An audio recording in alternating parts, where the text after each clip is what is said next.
नमस्कार, इसके मीडिया में आपका स्वागत है और मैं हूं आपके साथ कपिल चौहान। आप देख रहे हैं मेरा गांव मेरा शहर और आइए देखते हैं आज के दिन भर की प्रमुख खबरें। पूरे मध्य प्रदेश में नगर निकाय चुनाव चल रहे हैं। उसी को चलते मंदसौर जिले की एकमात्र नवगठित नगर परिषद भैंसोदा में भी पहला नगर परिषद का चुनाव होने जा रहा है।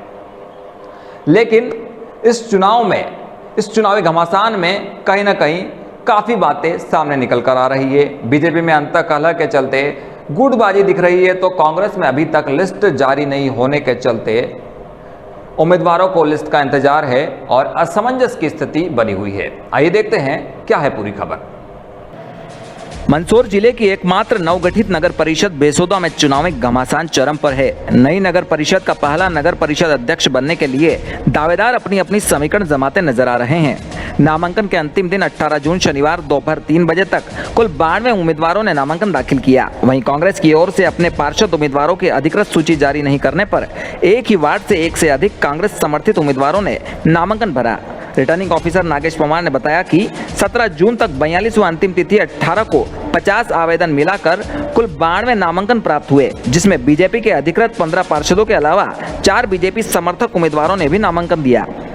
कांग्रेस की लिस्ट जारी नहीं होने की स्थिति में कुल 25 कांग्रेस समर्थकों ने नामांकन भरा। बाकी 48 अभ्यर्थियों ने निर्दलीय उम्मीदवारी जताई। गौरतलब है कि नगर परिषद अध्यक्ष का चुनाव अप्रत्यक्ष रूप से होने जा रहा है। ऐसी स्थिति में नगर परिषद अध्यक्ष की दौड़ में शामिल दावेदार अपना अपना पैनल बनाने में लगे हैं। वार्ड नंबर 12 से बीजेपी से अधिकृत पार्षद उम्मीदवार के रूप में रेखा श्याम गुर्जर दावेदारी कर रही है, जो पूर्व सरपंच श्याम गुर्जर की पत्नी है।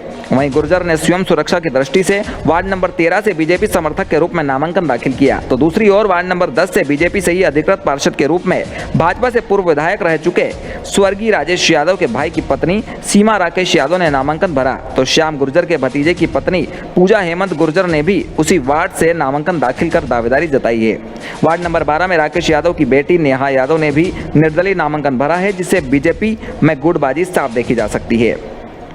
वहीं आपको बता दें कि सीमावर्ती राजस्थान के भवानी मंडी नगर पालिका से पूर्व नपा अध्यक्ष रह चुके रामलाल गुर्जर की बेटी मंजू महेंद्र गुर्जर भी वार्ड नंबर 11 से बीजेपी के अधिकृत पार्षद के रूप में दावेदारी कर रही है। तो वार्ड नंबर 15 से मंजू महेंद्र गुर्जर की ननंद रेखा राजू गुर्जर ने भी नामांकन दाखिल कर निर्दलीय दावेदारी जताई, जिससे राजस्थान से बीजेपी के दिग्गज नेता भी चुनावी मैदान में अपनी फील्डिंग जमा भाग्य आजमाने को तैयार है।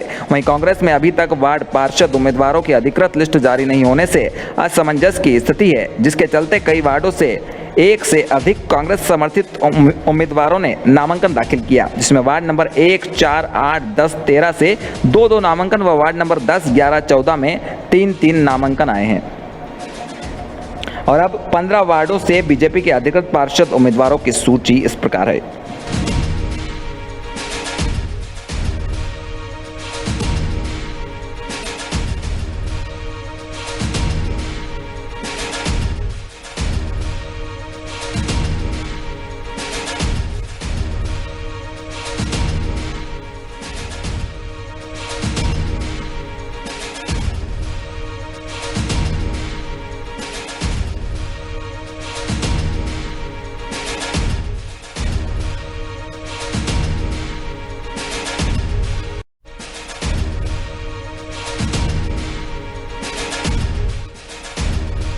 भवानी मंडी कृषि विभाग ने अनाधिकृत रूप से खाद बेचते 3 लोगों पर कार्रवाई की है।